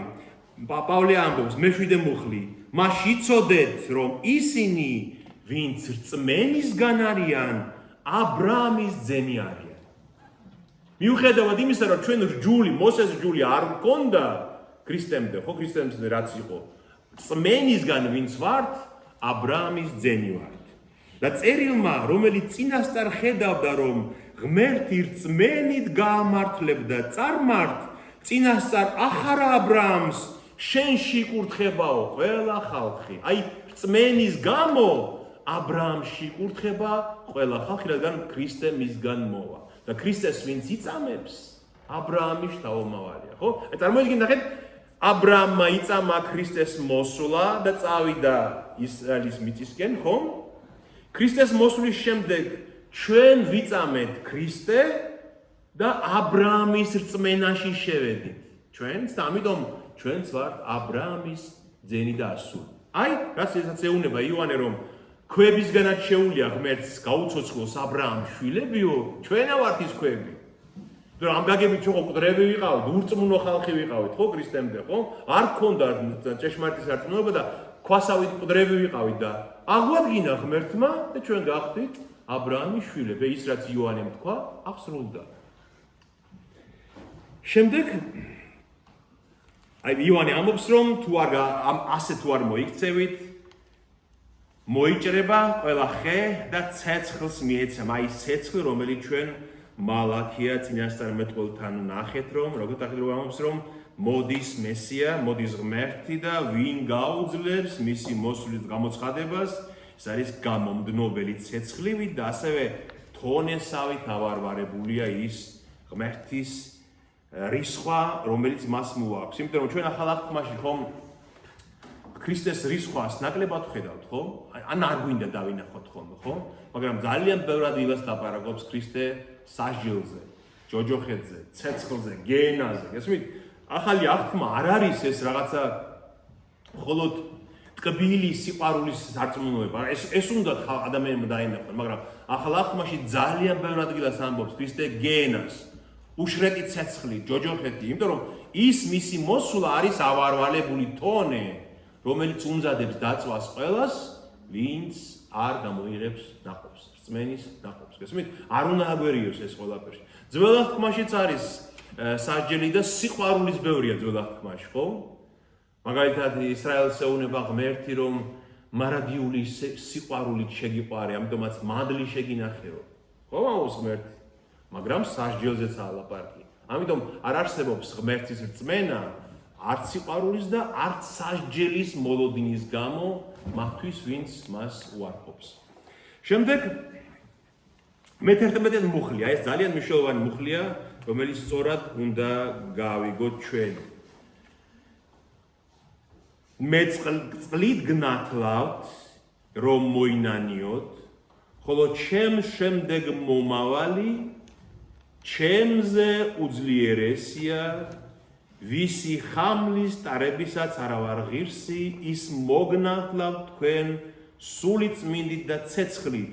მას ხელთ უპყრია თავისი ნიჩაბი, ანუ არნადი და გაწმენს თავის კალოს და შეინახავს ხორბალს ბეღელში, ხოლო ბზეს მისცემს უშრეთ ცეცხლს. ეს ორი მუხლი ერთმანეთთან კავშირშია და ერთად უნდა წავიკითხოთ. ის ამბობს ივანე, რომ მე ჩემი ნათლობა არის შთაფლვა, განწმენდა, განბანვა სინანულისთვის, რომ თქვენ მოიქცეთ. მაგრამ ის ვინ ჩემ შემდეგ მოდის, რომლის ფეხსაცმელსაც კი ვერ შევეხებ, იმდენად დიდია ის ჩემზე, ამბობს, ის მოგნახავთ სული წმინდით და ცეცხლით და მას ხელში უჭირავს თავისი ნიჩაბი და კალოს ან ხორბალს აიღებს, გაანიავებს, ბზას დაწვავს და ხორბალს შეინახავთ ბეღელში. რას ნიშნავს ეს? ნახეთ. გასაგებია, სხვა ადგილას იოანეს მესამე თავში მაგალითად, როცა ნიკოდემუსს ესაუბრება იესო ქრისტე, რას ეუბნება? ვინც ხელახლა არ იშვება რისგანო? წყლისგან და სულისგან. ვერ შევა ცათასას უფლებაში, ხო? იქაც ნათლობაზე ლაპარაკობს, ხელახლაშობაზე ლაპარაკობს ქრისტე და ამბობს, რომ წყლისგან და სულისგან უნდა ვიშვათ ხელახლა. აქ ამბობს, სული წმინდით და ცეცხლით მოგნახავთ. რას ნიშნავს ეს? ანუ მოდი ეს ნათლობა შევცვალოთ და კარგად გავიგოთ, ის გაგატარებთ თქვენ სული წმინდაში და ცეცხლში. ხო თქვით, რომ ნათლობის ორიგინალური მნიშვნელობა ესაა, რომ რაღაცაში რომ გაივი. აი ჩვენ როცა ემბაზიდან ამოვედით, ჩვენ იმ წყლიდან ხო წყალში ხო გავიბანეთ და შემდეგ მირონი ვიცხეთ და სული წმინდამ დაგვფარა ჩვენ და ხელახლა დავიბადეთ, ხო? სული წმინდაში გავიარეთ, ასე ვთქვა. და ამიტომაც განვახილდით, ხომ ასეა? ნათლობის მნიშვნელობა ეს არის. აქ ამბობს, რომ ისო თქვენ მოგნახავთ, ანუ გაგატარებთ სული წმინდაში და ცეცხლში. რას ნიშნავს ეს ცეცხლით ნათლობა? იცით, ორმაგი გააზრება უნდა ამას, ორმაგი. ვერც მხოლოდ ივანე ოქროპირი მაგალითად ამბობს, რომ ცეცხლიო იმიტომ დაუმატაო ღმერთმა, ესა ივანემ ამასო, რომ უფრო მეტად გასაგები ყოფილიყო სიმძაფრე და დიდებულება იმ სული წმინდის მოქმედების. აი მაგალითად სულთმოფენობის დროს როგორ დავინახეთ ჩვენ სული წმინდა? ცეცხლის ენების სახით მოციქულების თავზე, ხო? ამიტომ რომ ცეცხლი ძალიან ახლო კავშირშია ღმერთთან. აი ძალიან ბევრ ადგილას, ყველაზე მეტ ადგილას ღმერთი გამოიხატება ცეცხლით. ხომ ასეა? ბატონო? აი ზუსტად, კარგია, აი რომ გაგახსენ, ნახეთ, აი ნახოთ ძველ აღთქმაში საჩანს ღმერთი როგორც ცეცხლი. მაგალითად მოსე როცა ხედავს სანამ წავა ისრაელის გამოსაყვანად ეგვიპტეში, რას ხედავს სინას მთაზე? მაყვალს უკიდია ცეცხლი და არ იწვის მაყვალი და იქიდან ელაპარაკება მას იაჰვე ღმერთი, რომ წადი და გამოიყვანე ჩემი ხალხი. ორივე ეგეც არის, ეგეც სიმბოლოა, შეუწველი მაყალი მაგასაც ნიშნავს, რომ ღვთისმშობელში ღმერთი დაემკვიდრა და არ დაიწვა ღვთისმშობელი, ის მაყვალი ღვთისმშობლის სიმბოლოც არის, მაგრამ ასევე ღმერთის და ისრაელის სიმბოლოც არის, რომ ისრაელმა მრავალ ცეცხლში გაიარა, მაგრამ გადარჩა ისრაელი და ქრისტეს მეორედ მოსვლამდე ნატამალი გადარჩება. ისრაელი არ დაიღუპება არასოდეს. ეს მაყვალი ამის სიმბოლოც არის და ღვთისმშობლის სიმბოლოც რა თქმა უნდა. ასევე გახსოვთ, ისრაელი როცა გამოვიდა ეგვიპტიდან, რა უძღოდა მას ღამე? ცეცხლის სვეტი და იცოდნენ, რომ აი წინ ცეცხლის სვეტი იაჰვეა, რომელიც მიგვიძღვის ჩვენ გადასარჩენად, ხომ? ასევე გახსოვთ, სინას მთაზე ჯულს რო აძლევს ღმერთი ებრაელებს, ცეცხლი გადმოდიოდაო სინას მთაზე და ცეცხლს ხედავენ იქაც. ასევე ეზეკიელის ხედვაში გახსოვთ, როცა ხედავს, რომ ზეციდან მოდის ღმერთი, როგორც გავარვარებულ კინას და ცეცხლს ასე ხედავს ეზეკიელი და 4 ქერუბიმი მოყვება მას, 4 სახიანი ანგელოზები და სადაც ღმერთს უნდა იქით მიდიან ესენი. ანუ ცეცხლი. ასევე ესაია წინასწარმეტყველს, როცა უცხადებს თავის წინასწარმეტყველებას, ესაია ნახეთ რა შეუნება, არაო ღმერთო, მეო ცოდვილი კაცი ვარო, არაწმინდა კაცი ვარო, როგორ უნდა ვთქვაო შენი სიტყვაო და აიღო გავარვარებული მუგუზალიო ანგელოზმა და პირზე დამადო და განიწმინდი ახლა. აი ღვთაებრივმა ცეცხლმა გაწმინდა პირი ისაიასი რომ ელაპარაკა ის ღვთაებრივი სიტყვა. აი ეს ცეცხლი არის ღმერთის ერთ-ერთი მთავარი სიმბოლო. აი სამთლებს ჩვენ რო ვამთებთ, ესეც ამის სიმბოლოა. აი ეს ღვთაებრივი ცეცხლს გვაგონებს, აი შეხინას გვაგონებს ეს. შეხინა ერქვა იმას იმ ცეცხლის სვეტს, რომელიც ისრაელს მიუძღოდა და ამ სამთლებს მაგიტო ვამთებთ ზუსტად.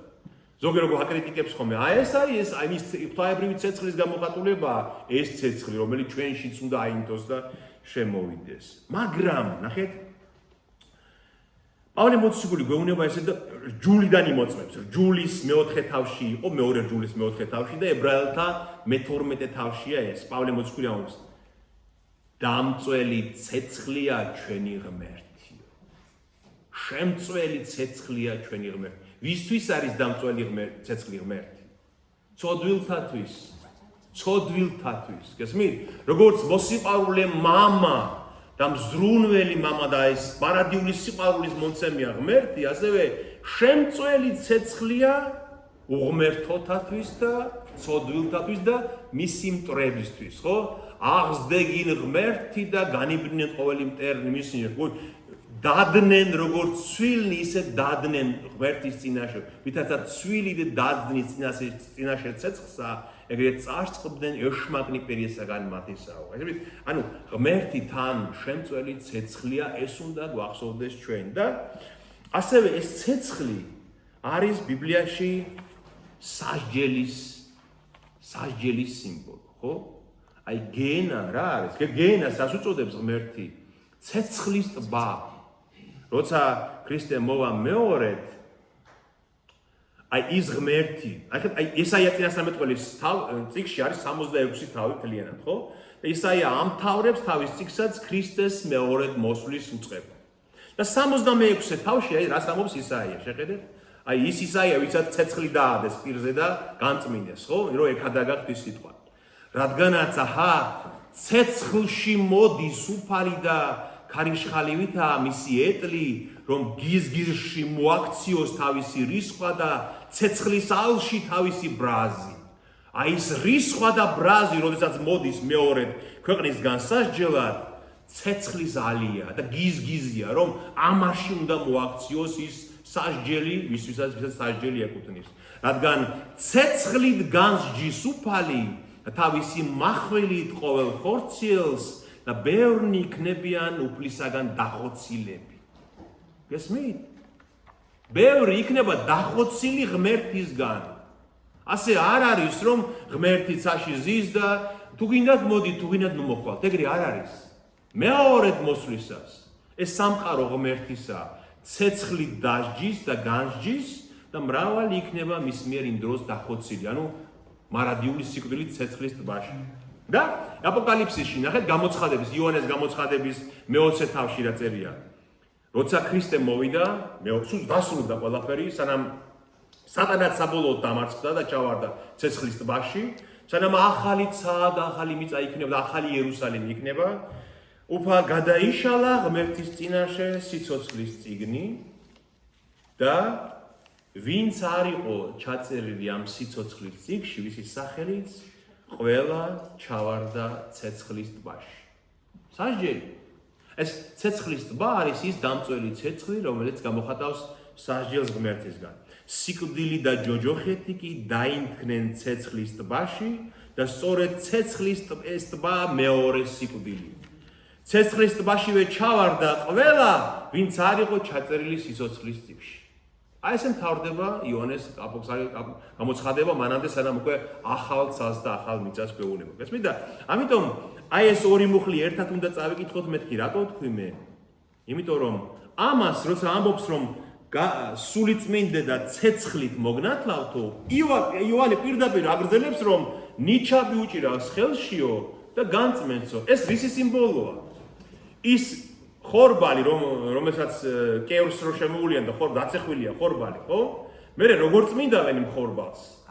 ნიავის დროს ყრიან ნიშაბით ამ ხორბალს, ბზახომ სუბუქია, ქარი უბერავს და იქით ყრის და ნამდვილი კარგი ხორბალი რჩება. აი ეს არის სიმბოლო მეორე განსჯისა, მეორე სამსჯავროს. ის ვინც მსუბუქია, ბზასავი და რწმენა ურწმუნო დახვდება მას, მისი ნიჯაბი, ანგელოზის ნიჩაბი, ანუ ღმერთის ნიჩაბი, მას ცალკე აგროვებს, წვავს ამ ცეცხლის ტბაში, გიენაში და ხორბალი, კარგი, რომელმაც ნაყოფი გამოიღო, ხო, ხორბალში ხო საკვებია, კარგია, ნაყოფი გამოიღო, ის რჩება მარადიული სიცოცხლისთვის. გესმით და ამიტომ ჩვენ ეს ორ მაგათ უნდა გავიაზროთ. ერთი ისე როგორც იოანემ გითხრა, რომ ნათლობის დროს, სულიწმიდის გარდამოსვლის დროს მართლა ცეცხლი გადმოდის ჩვენზე, უბრალოდ ჩვენ ამას ვერ ვხედავთ. შეუძლებელია ამის დანახვა და გვწმენს ნათლობის დროსაც ეს ღვთაებრივი ცეცხლი გვწმენს, ძველ ცხოვრებას გვაშორებს და თავიდან ვიბადები. მაგრამ ასევე ეს ცეცხლი არის სასჯელი იმათთვის, ვინც მისი მტრები იქნებიან და არ მიიღებენ მას. აი, მე მინდა ეს ადგილი განახოთ, ესეც ძალიან საინტერესოა ამისი გააზრება. ისევ წმინდა წერილიდან. ეს არის ისევ, ნახეთ, ეს არის თალმუდიდან, ეს არის სანჰედრინი, ესეთი ტრაქტატია თალმუდში. თალმუდი არის განმარტება, ვინც არის ბათუმში, თალმუდი არის განმარტება ძველი აღთქმის, მათი რაბინების და იქ არის სხვადასხვა ტრაქტატები, რომელიც ეხება მაგალითად პასექს, ეხება შაბათს, სხვადასხვა სარწმუნოებრივ საკითხებს მას. და ის სანჰედრინი არის ერთი ტრაქტატი 39a. და იქ არის ერთი ძალიან საინტერესო ადგილი, მე მინდა ეს გაჩვენოთ, აი რომ სწორად გავიგოთ ეს. ერთი მოვიდაო, ერთი ურწმუნო წარმართი მოვიდაო რაბი აბაჰუსთანო და უთხრაო, რომ მე მგონია ეს წარმართია ცოტა სანახევროდ ხუმრობით, ესე ვთქვათ, საქილიკოთ მოვიდა როგორც ჩანს და ეუნება რაბი აბაჰუსო, რომ მე მგონია თქვენი ღმერთიო გდელივით არისო, გდელიაო ეგო, იმიტომ რომ აი ხო თქვა მანო მოსეს წიგშიო, რომ ამიკრიფეთ შესაწირიო. შესაწირს ხო გდლებს უკრებავენო ლევიტელებს, ლევიანებსო და გდელი თქვენი ღმერთი როგორც გდელივით არისო.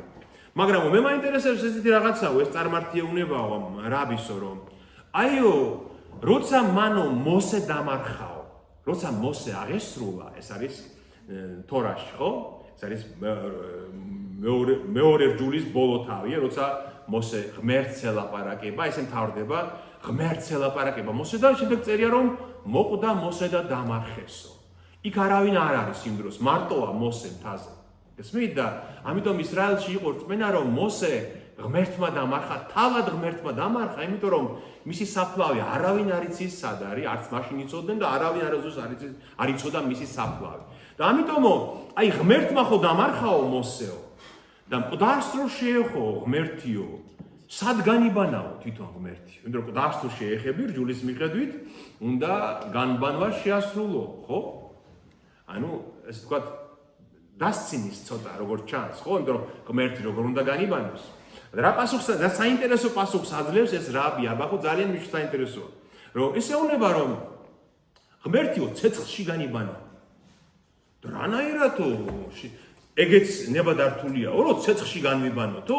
ნუ ჩვენ ხო წყალში ვიბანებით, იუდეველები ხო წყლის საბანელს იღებდნენ. ისეუნება რაბი აბაჰუ, როგორ ბრძნული პასუხია, რომ წყალში კი არა, ყველა განწმენდა ცეცხლში უნდა ხდებოდესო. რიცხვთა წიგნის 31-ე თავში წერია, რომ ღმერთი ეუნება ისრაელს, რომ რაც ცეცხლს უძლებსო, ცეცხლში გაწმინდეთო. და რაც ცეცხლს ვერ უძლებსო, ის წყალში განბანეთ. გესმით? აი მაგალითად ოქრო ხო ცეცხლს უძლებს და თუ ოქრო გაუწმინდურდა, იმიტომ რომ შეეხო რამე უწმინდურს, ოქრო შეგიძლია გამოწვა და ისე განწმინდო, ხო? მაგრამ ადამიანი ცეცხლს ვერ უძლებს. ამიტომ წყალი მოგცა მათთვის ღმერთმაო, რომელიც ვერ უძლებს ცეცხლს. აი ტანსაცმელი თუ უნდა გავწმინდო მე, ხო წყალში ვრეცხავ, იმიტომ რომ ცეცხლს როგორ გაუძლებს ტანსაცმელი. მაგრამ ისეუნება ის რა, აი ეს არის მნიშვნელოვანი, რომ ღმერთით ცეცხლში განიბანა, რადგან განწმენდა ცეცხლით ხდება. ამიტომ ჩვენ აქვს წამდეს და ეს ვიცოდეთ, რომ ნათლობის დროსაც ის უხილავა ცეცხლია, რომელიც ჩვენზე გადმოდის, როგორც სულთმოფენების დროს, ხო ცეცხლის ალები ხო გამოჩნდა, ცეცხლია, რომელიც გადმოდის გვწმენს და ახალი ცხოვრებისთვის ვიბადებით ემბაზიდან ამოსულებით. ხო გასაგებია? აი ამიტომ ამობს მოვა და სულიწმინდით და ცეცხლით მოგნათავ, გაგატარებთ სულიწმინდაში და ცეცხლში. და მე-13 მუხლი, რამოდენიმე მუხლი დაგვრჩა. მაშინ მოვიდა იესო გალილეიდან იორდანეს პირას იოანესთან, რათა მონათლულიყო მისგან. და იოანეს გალილეიდან, იესო ქრისტე გალილეიდან, ნაზარეთიდან, როგორც ჩანს, კაპერნაუმიდან წამოვიდა და მივიდა იორდანეს პირას იოანესთან, რათა მონათლულიყო მისგან. ეს ხდებოდა დაახლოებით რა ადგილას, ისიც აი რუკას რო დახედოთ, მე შემდეგ საუბარზე უკვე მექნება ისრაელის იმ დროინდელი ბიბლიური რუკა და გაჩვენებ ყველაფერს სად რა არის, ძალიან საინტერესო ეს. მკვდარი ზღვა, ვისაც უნახავს ისრაელში, იმის მარცხნივ არის იერუსალიმი და იუდეა და იერუსალიმი და ამ მკვდარი ზღვის ჩრდილოეთით აი იქ იყო ის უდაბნო, სადაც გადაღმა, იორდანის გადაღმა, სადაც იოანე ნათელს სცემდა. ბეთბარა ერქვა იმ ადგილს, რადგან უდაბნო, განა ის უდაბნო იყო ჩვენ რომ საჰარაში გვინახავს. სილარ, არა, ეს სხვა უდაბნოს ისინი ეძახდნენ აი სტეპებს, უფრო აი ტრამალები, სადაც აი არ იყო ესეთი ნაყოფიერი მიწა, მწვანე მცენარეულობა, აი ტრამალები, აი ეს იყო უდაბნო, არავა ერქვა ებრაულად ამას. ბატონო? არა უშო, შეუბერე და ჩაკ. იოანე და ნახეთ, როცა მივიდა იესო ქრისტე მოსანათლად, რა ხდება ახლა? იოანე არ უშვებს მას. იოანე ეუბნება რომ მე მართებს შენგან მონათლა და შენ ჩემთან მოდიხარ, ხოლო იესო მიუგო და უთხრა და ასე იყოს ახლა, რადგან ჩვენ გვმართებს აღვასრულოთ ყოველი სიმართლე, მაშინ მიუშვა იგი და როცა მოინათლა იესომ, მაშინვე ამოვიდა წყლიდან და აჰა გაიხსნენ ცანი და იხილა სული ღმრთისა დაბლა რომ ეშვებოდა მტრედივით და გადმოვიდა მასზე და გაისმა ხმა ზეციდან, რომელმაც თქვა ეს არის ძე ჩემი საყვარელი, რომელშიაც კეთილად გამოვჩნდი მე. და ასე მთავრდება ეს თავი. ეს ბოლო მონაკვეთიც განვიხილოთ და რატომ არ უშვებს იოანე? იმიტომ რომ მან იოანე მიცის ვინ არის იესო ქრისტე, ხო? და იოანე ამბობს იოანეს სახარების პირველ თავში რომ მე არ ვიცნობდი მას. აი როგორ იცნო იოანემ იესო ქრისტე? ხო, საინტერესოა. აი საიდან იცოდა რომ ეს არის მესია, ხო? ბავშვობაში კი მშობლები ნათესავები იყვნენ როგორც ჩანს, ლუკას სახარებიდან ჩვენ ვიცით, მაგრამ შემდეგ როცა გაიზარდნენ, ხო, ყოველ როგორც ჩანს არ ქონდათ ისეთი ურთიერთობა. საიდან მე არ ვიცნობდი მას, რომ ეს იყო მესია, ამბობს, ეს იყო მაშიახი, ქრისტე, ამბობს იოანე. ეს არის პირველი თავის 33 მუხლი. ჩემმა მომავლინებელმა წყლით ნათლის ცემად მითხრა, ვიზედაც იხილავს სულს გარდამომავალს და დავანებულს მასზე, სწორედ იგია სული წმინდით ნათლის ცემელი.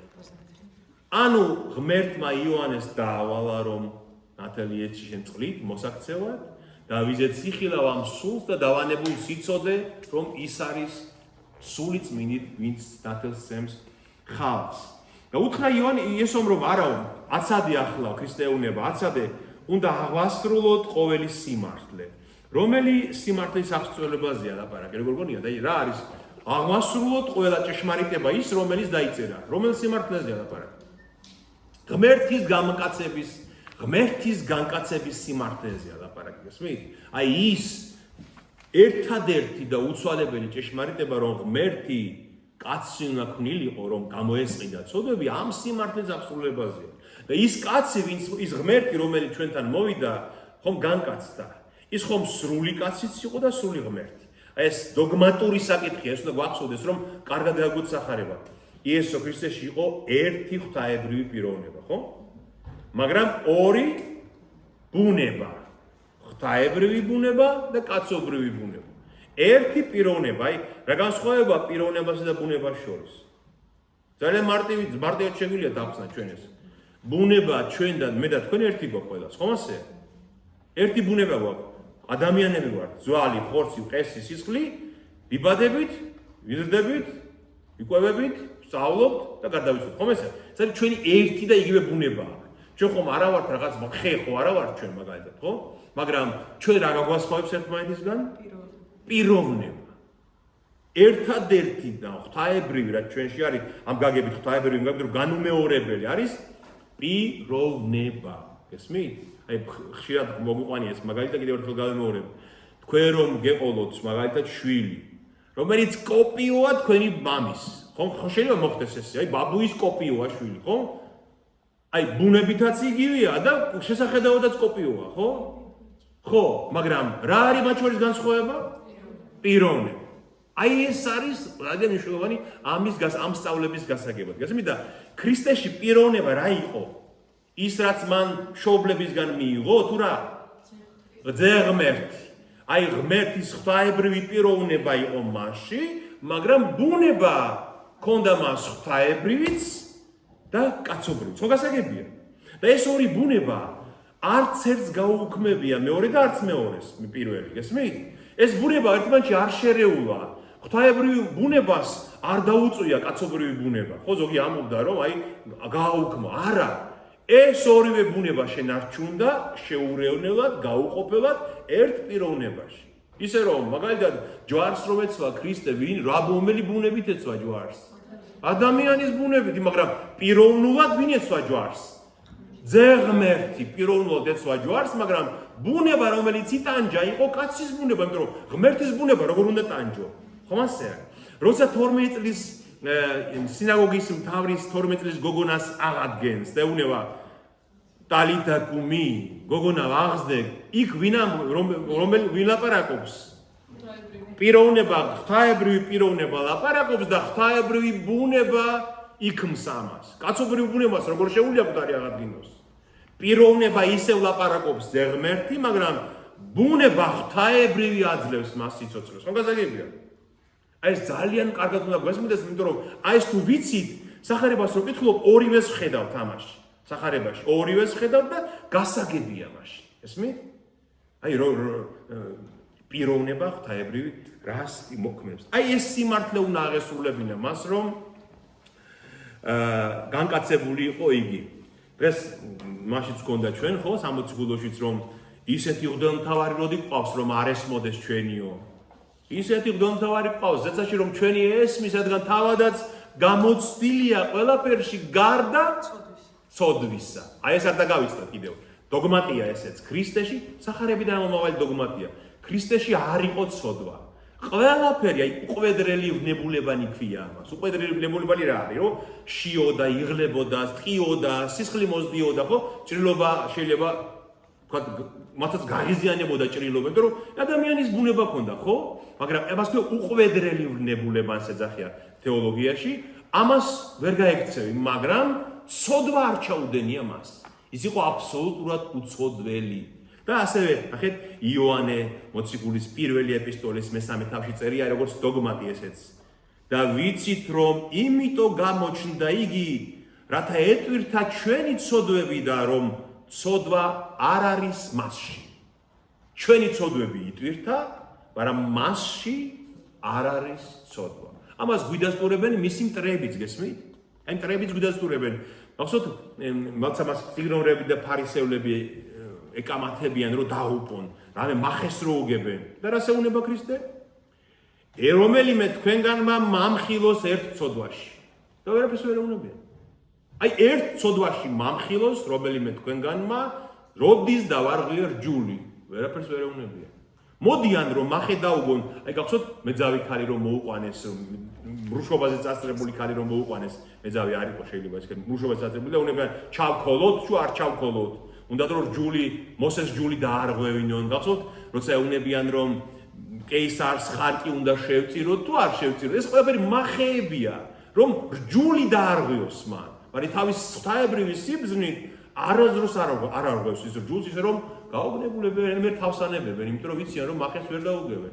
მასში არ იყო ცოდვა. მაგრამ ნახეთ რა წერია კორინთელთა მეორე ეპისტოლეს მეხუთე თავში, რამე თუ რომელმან არ იცოდა თავად ცოდვა, ჩვენთვის ცოდვა იქცა, რათა ჩვენ ვიქმნეთ სიმართლე ღვთისა მასშინა. რას ნიშნავს? რომელმან არ იცოდა ცოდვა, ჩვენთვის ცოდვა იქცა. როგორ გონიათ რას ნიშნავს? აი, ეს არის მნიშვნელოვანი. მე ვიცი რომ დაიღალეთ, მაგრამ აი, სულ მოვამთავრებთ უკვე. როგორ? უცოდველი ცოდვად იქცა ჩვენთვის. ჯვარზე როცა მოკლეს იესო ქრისტე, როგორც დამნაშავე, ვისი ცოდვები აიღო მან? ყველა მორწმუნის ცოდვა აიღო. აი, როდესაც დააბნელდა ზეცა, ხო? და როცა ამბობს, ღმერთო ჩემო, რატომ მიმატოვე მე? აი, ჯოჯოხეთურ ტანჯვას განიცდის ამ დროს იესო ქრისტე, გესმით? აი, ამ დროს მან ყველას ცოდვები აიღო თავის თავზე, ცოდვად იქცა უცოდველი, იურიდიულად, ოღონდ გესმით? ცოდვილი კი არ გახდა, იურიდიულად. ყველას მაგივერ დაისაჯა ჩვენი ცოდვების, მორწმუნეთა ცოდვების, ურწმუნოების ცოდვების გამო კი არა, ვინც მას იწამებს, მხოლოდ მათი ცოდვების გამო დაისაჯა, აი ეს ჯოჯოხიდური ტანჯვა გაიარა მან, ამიტომ იქცა ცოდვად თავად უცოდველი. გესმით? ამიტომ აი ეს უნდა კარგად ქონდეს უნდა გააზრებული ქონდეს ყველა მორწმუნეს, აი ხშირად ჩვენ გვახსენდება ცოდვები, წარსული ჩვენი ცხოვრებიდან, ხომ ასეა? აი 20 წლის წინ ჩაგვიდენია, 30 წლის წინ ჩაგვიდენია შედეგებს დღეს ვხედავთ იმისას ჩვენს თავზე ვეღარ გამოვასწორებთ და ფიქრობთ რომ ნუ თუ ავჭდები სასჯელს მე, ნუ თუ არ დავიჯები ამის გამო, შენ უნდა იცოდე რომ თუ გწამს მისი ჯვარცმა შენთვის, ის უკვე დაისაჯა იმისთვის რაც შენ ჩაიდინე. მხოლოდ და მხოლოდ წმენა მოითხოვება შენთვის ეხლა. თუ გწამს რომ შენი მსხვერპლია ის, ხომ? ღმერთმა ის შეიწირა შენს გამო, აი ეს არის ქრისტიანობა. გესმით და შენი სული მშვიდება ამ დროს, ხო? მე თუ ეს გააზრებული მაქვს, კი მაინც ხანდახან მახსენდება ეს ჩემი ცოდვა, მაგრამ მე ვიცი რომ მე ჯოჯოხეთი არ მელის მე. სატანჯველი მე არ მელის, რადგან ის იტანჯა უკვე ჩემს მაგივრად. და კიდევ ერთიც, აი აღვასრულოთ ეს სიმართლეო და ამით მთავრდება, ნახეთ? აღვასრულოთ ეს სიმართლე. აი რაში გამოიხატება ეს სიმართლე ებრაელთა მიმართ ეპისტოლეს მეორე თავისაც გაქვთ შეგიძლიათ ნახოთ.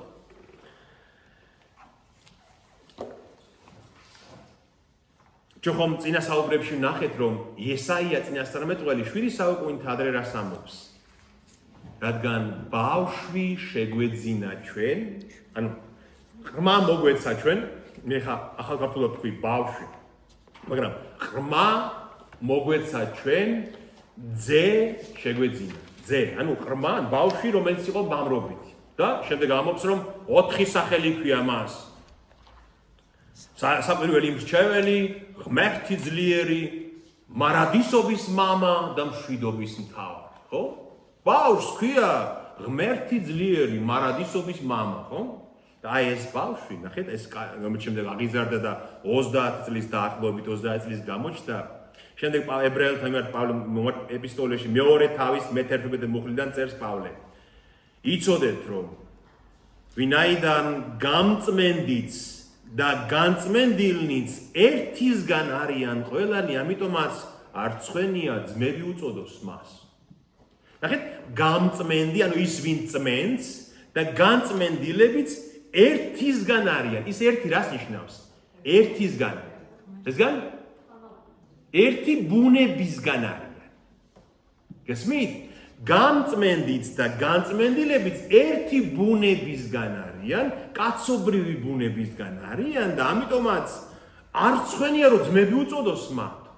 აი, იმიტომ რომ მან ჩვენი ბუნება მიიღო, მაგრამ თან გამწმენდელია ჩვენი ის, ხო? ამიტომ არ ეთაკილება რომ ძმები გვიწოდოს მას. ქრისტე ხო ამბობდა რომ ჩემი ძმებიო, უთხარიო ჩემს ძმებს ხედავდა თავის მოციქულებზე.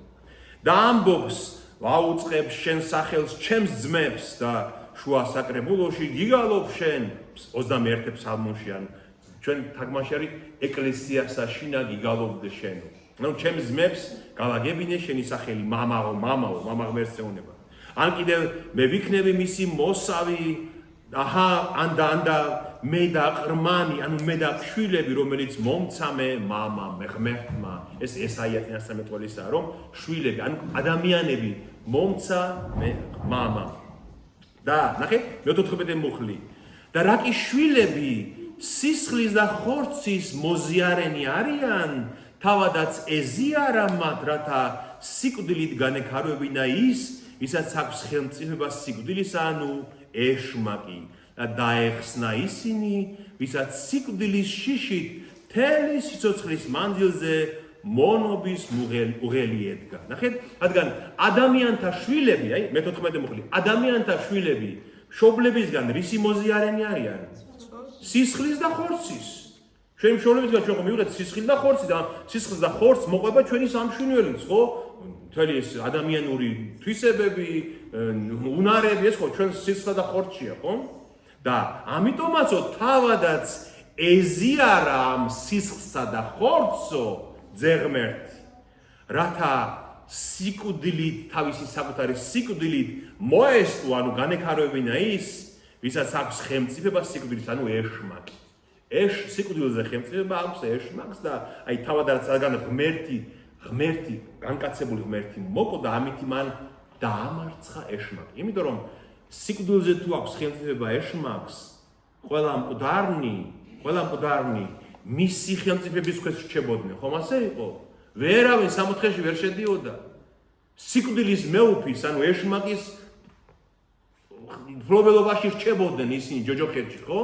მაგრამ როცა ღმერთი მოკლა ეშმაკმა, ანუ ის ხალხი ხო ეშმაკის შთაგონებით აკეთებდა ამას, ვინ ჯვარ? ღმერთს დაეჯახა, გესმით? უცოდველს. ჯოჯოხეთში ის ვერ გაჩერდებოდა, იმიტომ რომ შეუძლებელია ღმერთი დაიტიოს ჯოჯოხეთმა, ხო? ამიტომაც დამარცხდა, რადგან ღმერთს შეეჯახა, კაცი ეგონაო, ასე წერია. კაცი ეგონაო და ღმერთს შეეჯახა ეშმაკი და ამიტომაც დაამარცხა ის, ვისაც სიკვდილის ხელმწიფება ჰქონდა ადამიანებს, რადგან ანგელოზებს კი არ ეევლინება შემწედ, არამედ აბრაამის მოდგმას. ამიტომ ყველანაირად უნდა დამსგავსებოდა თავის ძმებს, რათა მოწყალე და სარწმუნო მღვდელმთავარი ყოფილიყო ღვთის წინაშე ხალხის ცოდვათა სალხინებლად, ვინაიდან როგორც თვითონ ევნო და გამოიცადა, ასევე განსაცდელში მყოფთა შეწევნათ ძალუცმას. ანგელოზებს კი არ დაეხმარა, იმიტომ ანგელოზები ხო დაცემულები არიან. იმიტომ რომ ისინი ანგელოზები ხო დაეცნენ. არა, აბრაამის მოდგმას გამოეცხადა, რომ ისინი ეხსნა და ყოფილიყო მათი სარწმუნო მღვდელმთავარი. და ნახეთ, როცა კოლომბუხლი და როცა ქრისტე მივიდა იუნესთან მოსანათლად, ხო შეიძლებოდა ებრაელებს ზოგიერთს გონებოდა, რომ ესეც ცოდვილია, ესე იგი? თუ ესეც იოანესგან ნათელს იღებს, ესე იგი ესეც უნდა შეინანოს და მოიქცეს და ჯულს დაუბრუნდეს? ხომ შეიძლება და ესე ფიქრა ვიღაცას, ხომ? ამიტომ რა მოხდა სასწაული იმ დროს? ზეცა გაიხსნა და სულიწმინდა მტრედის სახით დაეშვა მის თავს და მამის ხმა ეწამებოდა, რომ ესა ძე ჩემი საყვარელი, რომელშიც კეთილად გამოჩნდი, ანუ სათნოა ჩემთვის. ჩემი სიკეთე და ჩემი ძალა და მადლი აი ამაში გამოჩნდება ჩემს საყვარელ ძეში. და სულიწმინდა ყოვლადწმინდა სამების განცხადება მოხდა ამ დროს, იმიტომაც ქრისტეს ნათლისღების დღესასწაულს ხო ღვთის განცხადების დღესასწაული ქვია დღესაც ეკლესიაში, რადგან სამივე პირი ყოვლადწმინდა სამების გამოჩნდა და დაამოწმა, რომ ეს არის ძე მისი საყვარელი და სათნოა ის მისთვის. აი ესე მთავრდება მეორე თავი მათესახარების ქრისტეს ნათლისღების, ბოდიში მესამე თავი და მეოთხე თავი, წინასწარ მინდა გითხრათ ორეზე, მეოთხე თავი აი ამ დრო, ამის შემდეგ, ნახეთ, ქრისტემ როგორც განკაცებულმა ნათელი იყო და დამოწმდა, რომ ეს არის ძე ღმერთის, საყვარელი ძე და ამის შემდეგ რა ხდება? მყისვე გაყვანილი იქნა სულისაგან უდაბნოში, რომ უდაბნოშიც გამოიცადოს. როგორც ადამიანი, გესმით? რადგან ის უნდა იყოს ნამდვილად სარწმუნო, გამოცდილი, ანუ ლოდი, რომელიც დაყრდნობით შეიძლება. აი, ნაცნიასთან მეტყველები ესაიას მერვე თავში, რომ ლოდი დავდევი იერუსალიმშიო.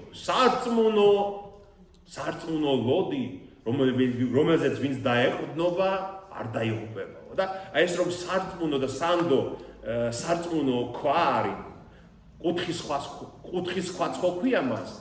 აი ეს ადამიანი უნდა გამოიცადოს უდაბნოში და ნახავთ შემდეგ თავში, რომ როგორ მოხდა მისი გამოსდა ეშმაკისაგან. კითხვები? რატომ? ლოდი რომელ შეურაცხყვეს მაშენებელთა, ესე იქმნა თავ კიდე თავ, ხო? თუ კითხვები არ არის, მე მგონი დღეს დავასრულოთ, ხო? თორე დღეს გაგვიგზავნა მეგონი საუბარი, არა? მადლობა ღმერთს და მადლობა თქვენ ყველას.